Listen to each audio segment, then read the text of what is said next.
Okay. I'm glad they do. They used to not do that.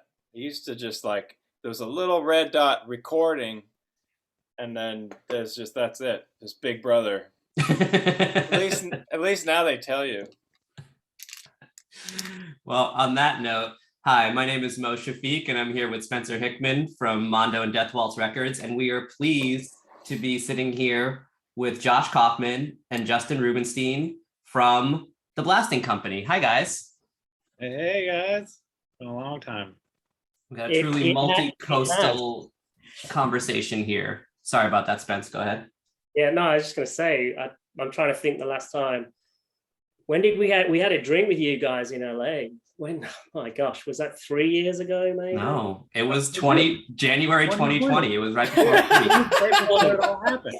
It was 2020. It was like the last social thing we did. So that just shows how fucked up this last year has been. Yeah, that was 2020. I can't believe that was 2020. Yeah. That's insane.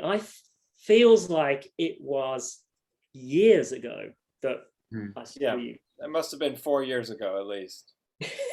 Yeah, we were at In Sheep's Clothing, this cool little bar in downtown LA that was a vinyl bar.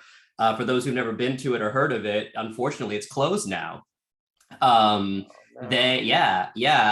went there. I went there once for a record release party for Knives Out with Ryan Johnson and Nathan Johnson. And they introduced it to me. And so when we were back in town for this event we did in LA for the movie Freaked, we wanted to connect with you guys because we were also releasing Tiny Star around that time, which we'll get to Tiny Star in a little bit. But we went there and it's amazing. It's basically just like this. It was a room that was like acoustically constructed to sound great in every non-corner of the cylindrical room, with like lounge chairs and sake cocktails and DJs behind the bar. It was the time of our life, and I'm pretty sure we left the bar and we're just like cheersing each other and being like, we're gonna live forever. 2020 is gonna be the best year ever. and then we never saw each other again. I haven't been to LA and certainly in that amount of time. I remember those sculptures that you guys were doing over at the Egyptian. Who did those sculptures? Those were amazing. The guy who did the cover of Freaked, right? Yeah. Okay, yeah, that was incredible. Yeah, the original Strata cut artist who did the title sequence for the film Freaked brought some of his original Strata cuts from that, and also the ones he did for the artwork. He was stoked, by the way. It was this random thing what we did with Freaked where we reached out to quote unquote the original artist for the film, and he's like, I don't do that anymore. I've moved on. I'm like a professional. I do these things. I do computer animation for a living, but like I also love that movie, so I'll come out of retirement for you guys just this once.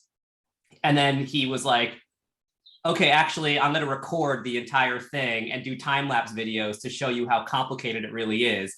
And he just sent us gig after gig after gig file of all him doing the menu, because it's literally like an animation, but with clay. But also he molds these giant three-dimensional sculptures, slices them with the X-Acto knives, peel by peel, to make these animations. And then we checked in with him a few months later. He's like, I quit my day job. I'm back to being an artist. And then he drove down to LA with a van full of these things set up, was selling them. And I remember saying to him, I really want this piece. He was like, yeah, man, don't worry, I've got you. And then he sold it. He had a couple too many beers and sold it. But, it'd be tricky to get it back to the UK though, right? It seemed like it was pretty fragile. It was a really small piece. Okay. I was like, I'm cool with that, man. And then we just went. I think we went to Bordeners, which is one of my favorite bars in LA, afterward, and it ended up being quite a fun night. Yeah. As far as last nights on Earth before the pandemic, it was definitely a really good note to go out on. But we did get to spend a lot of time with you guys. In fact, for the first time ever in real life, because we had worked on Over the Garden Wall back in starting in 2016, but we had never actually met each other in real life through that. We kind of did everything digitally, if I remember correctly. And January sending each other cassette tapes. The cassettes, yeah. Which actually, let's talk a little bit about that. So we were sort of just brainstorming ideas of what to do with this, and before even the full soundtrack was a vision, our former creative director Justin Ishmael was just sort of like, we should make that cassette. And then we emailed Elijah, who connected us with you guys, who connected us with Pat and Katie Krentz, all legends in their own right. And we're just sort of like, we had this idea, and I'm pretty sure that's the only idea we put out into the world. And then you guys took it upon yourselves to actually manifest what that thing sounds like. Could you talk a little bit about that? I'm gonna go grab one. Justin had a bunch of poetry from high school that he wrote. So I think it started a lot with that. I don't know if you want to talk. You want to talk about your poetry? I don't really want to talk about my poetry, but I will say that it was. Hold on, there's some dogs barking next door. But yeah, it seemed fitting to pair the angsty poetry of my youth with characterization, with Wirt. It seemed like that was one thing that really resonated with me about that character. So this was finally my chance to publish in some way all of the angsty art that I had created in middle school. And I think Pat also took that opportunity as well. So we just sort of like threw our stuff together, and then asked, wanted to see if Elijah wanted to do a dramatic reading of it. Josh, if you want to take it from there. So I just remember wanting to do it really like legit, with I had two tape recorders and my clarinet, and I was like, I remember sitting in my bedroom, and I had, this like Chopin piano music prelude, and I was like trying to do each voice on the clarinet. And I'm not that great at clarinet, which I feel like was pretty appropriate for work. And I was layering like, one voice on this tape recorder, and then I would push play on that one, and then play along the second voice into the next one while, which was recording the sound from the first one. And then those two would play back, and I would play the third one and it was just like stacking voices like that. And then I would do the wailing as loud as I could, the melody at the end. And it was like a respectable time of day. It was like noon or 1, I remember. And my neighbor got so pissed, so mad, like screaming from like outside the window. Just like, what is that sound? What is that? What are you doing? It's just like this. There's a horrible clarinet noise going back tape recorder. But and then it sort of worked out somehow. It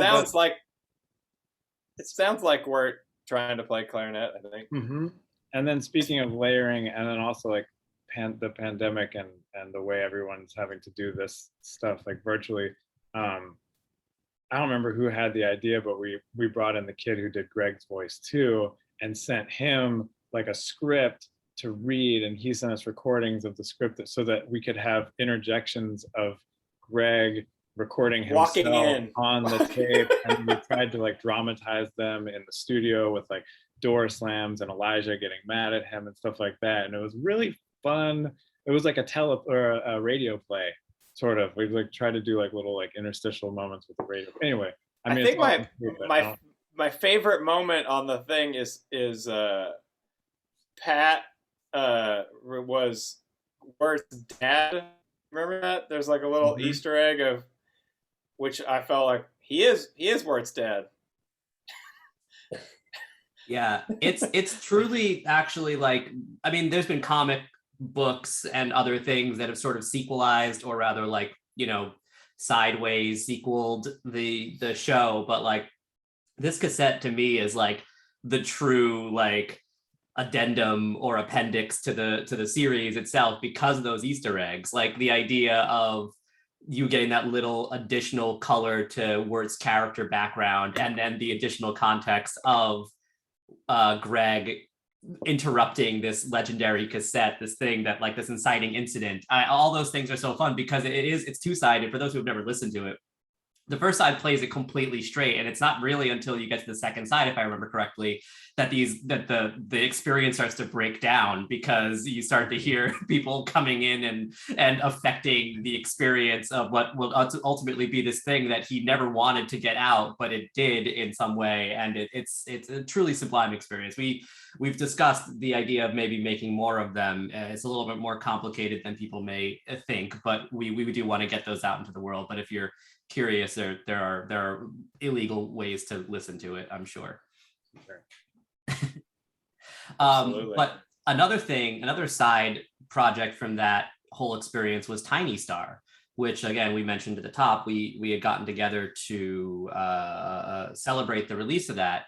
But for those who aren't aware of Tiny Star, in the show Over the Garden Wall, when Wirt goes to the house party in episode 9, the episode with the For Sara tape, there's a song playing in the background, a synth song that's just called Tiny Star. And from that, you guys had such a good time recording that, or maybe not a good time, if I remember correctly. You guys were so out of your comfort zone recording a song like that, if my memory serves me correctly, that you wanted to actually expand upon that and see if you could do it more. Do you want to talking about that a little bit? Yeah, it was like this whole new world. You know, we have like a jazz band, and we got this kind of folk music bands, and suddenly like synth pop just was not anything we knew anything about. So it was a really nice experience working on the song for the show, and then we just had like a bunch of fans asking like, where's that? What is that? What is this? How come there's not more of that? I was like, oh, it's just like background music. It was just a background song, you know. But there was enough requests for it that we were like, well, let's try and make an EP. And so we actually, you know, because there was a singer, Edika, and so we did. We made it, and you guys, and you guys were so nice that you actually released the EP, and it's got really beautiful art from Levon and Pat, and I'm actually really, really proud of it, even though it's, you know, it's kind of a weird artifact. But I love that EP, man. I was going to ask you, is Tiny Star still a thing? Is it going to happen again? Because, you know, yeah, we just wrote length, so I'd love to release a full length. We just wrote a new song for it, and we were like, man, we got to start working on this Tiny Star full length. Yeah, I mean, I would love to put out a full length record of Tiny, because it kind of lends itself to big, you know, like a big concept record. Yeah. Did you have you bought any new synths during? I do have a synth addiction. That's true. But I managed to. No, you know, I have the Juno and the Mini Moog, and I'm really convinced that's all anybody ever needs, unless you get into sequencing and the, you know, like what do you call that, modular world. But I feel like if you're just a pianist who wants to play synth, I feel like the Juno and the Mini Moog give you most of the spectrum of the synth sounds you need. I have been really wanting an ARP. Nice. Really bad. I really want one. But what do you recommend? What would be your third synth that you would add to a Juno and a Mini Moog? Need to get the Roland Jupiter 8. Okay. As used by John around on those 3 records.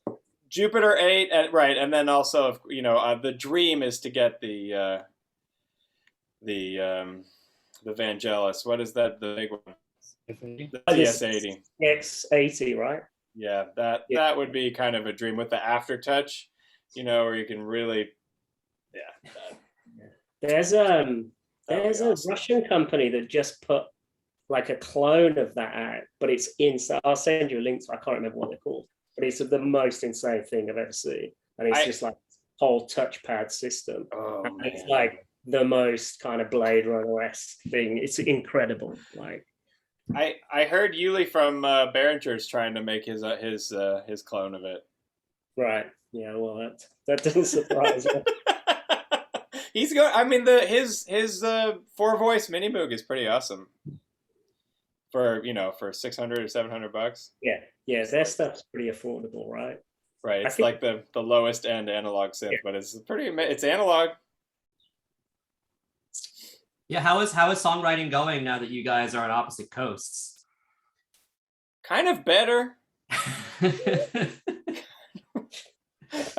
I think when we lived in the same town, there was no pressure, and we always like, well, we'll meet like tomorrow or next week, or I don't know, we're around. But something about being far away is like, okay, we got to like set a time, we got to meet up, we got to make this like, we got to work, do something. have you guys missed playing live throughout this kind of last 18 months? Because you guys, like, you both play a lot of instruments, right? And you have several bands. Like, we saw you play, what was that? You were in that bar in LA and you were playing like Yeah, we went to that whiskey bar in Japantown. Wolf and Crane. That was right with the California Feet Warmers, playing the old jazz.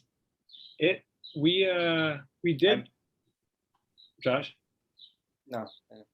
We did reunite for a couple of weddings last month, which was that felt really nice. I think that was the first time I'd played with any of them,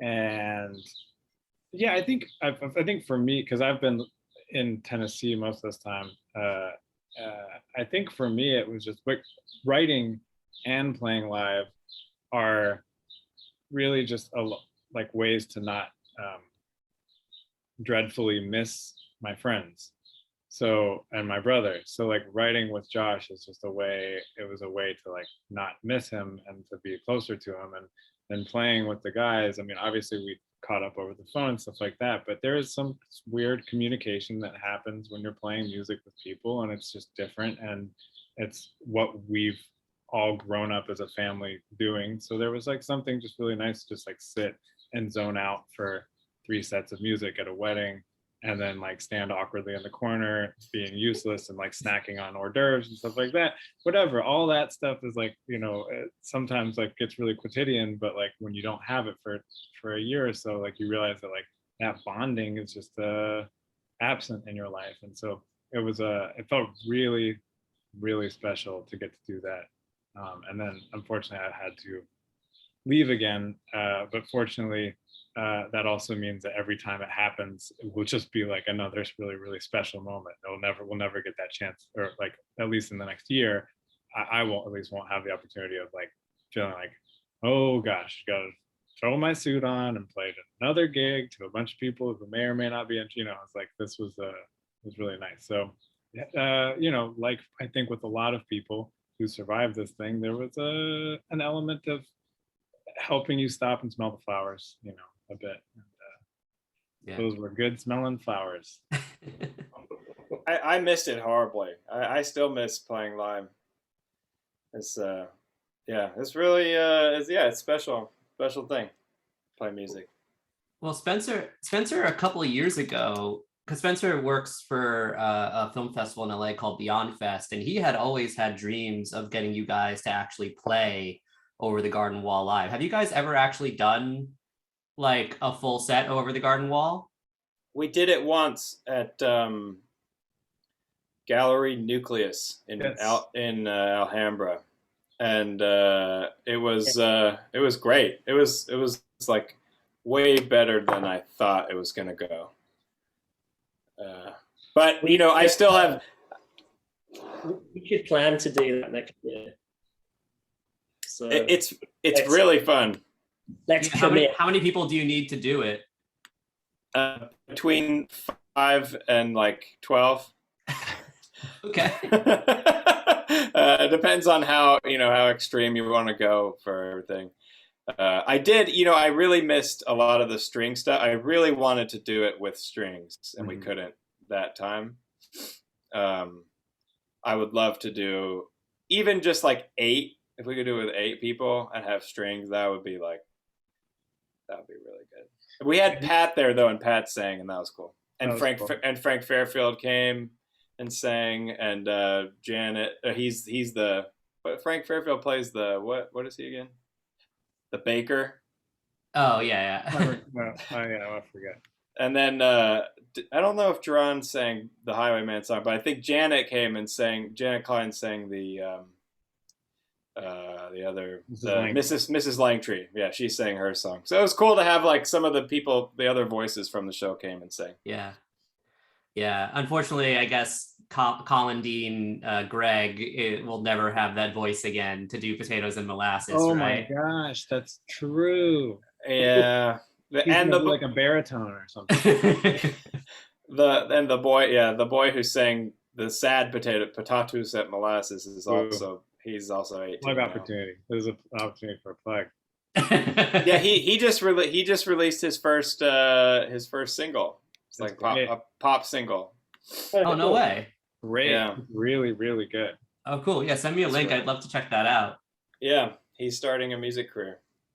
Well, next year we're going to do it. We'll get you between 8 and 12 musicians, or at least the budget for 8 to 12 musicians. So you can play live. Maybe we can do some poetry reading and then have Tiny Star, close the night with the dance party. We should open it with Tiny Star. Tiny Star's a great, that's a good opening band or closing band. You've gone to committing yourself to 2 full sets. We've done. We could do it in Austin. We could do a couple of shows. That'd be so. I mean, cool. not we, because me and Mo won't do anything. But like, we'll be there to support you. Yeah, we'll have drinks after. Yeah. No, I think it would be really fun, and I think people would be super into it. It's amazing the life that the show and the music specifically has had. I mean, like, here we are, we're talking about this record that we've released before that we're just about to put a new colorway out, and people are like freaking out that they're going to miss it before it goes out. So, So I mean, is it weird that for you guys that this thing just has a life of its own? I mean, obviously I assume it's really cool, but did you ever expect that it was going to have this kind of lasting legacy when you recorded it? I remember working on it's sort of embarrassing how quickly some of these things were made, because it's the timeline of TV is just very unforgiving. But I remember when we got the job, it was really our first really big job, and it was kind of our foot in the door for the scoring for cartoons and TV in general. And we I remember saying, just between the three of us, it was like, we got to just do this as hard as we can, all-nighters, everything. We just put everything we can into this. I just want to do the best possible job, and then it's out of our hands. If it fails or no one cares about it. And during the process, there was a lot of nights when we were like, no one's going to hear this. They're going to turn it down. There's going to be people talking over it. No one cares. Just do the fast. And we were like, no, we're just going to, this job, it's only 10 episodes. Let's just do the best we can. And hopefully someday someone will listen. And I used to joke. I remember, at 2 a.m, we're all tripping out on 7-Eleven coffee and Rockstar Energy and recording, and it was just you guys, one day this is going to be on vinyl and people are going to listen to this background music we're making, and Justin and Brandon are dude, no one's going to hear it, no one's going to care. So I feel vindicated that it actually did come out on vinyl. And I remember saying often, I would say, I just want the DVD in my shelf. I want there to be an option on the DVD that you can listen to the music. And they did it. We requested Cartoon Network when they put out the DVD, which I never thought they would do that, because they usually don't put out DVDs.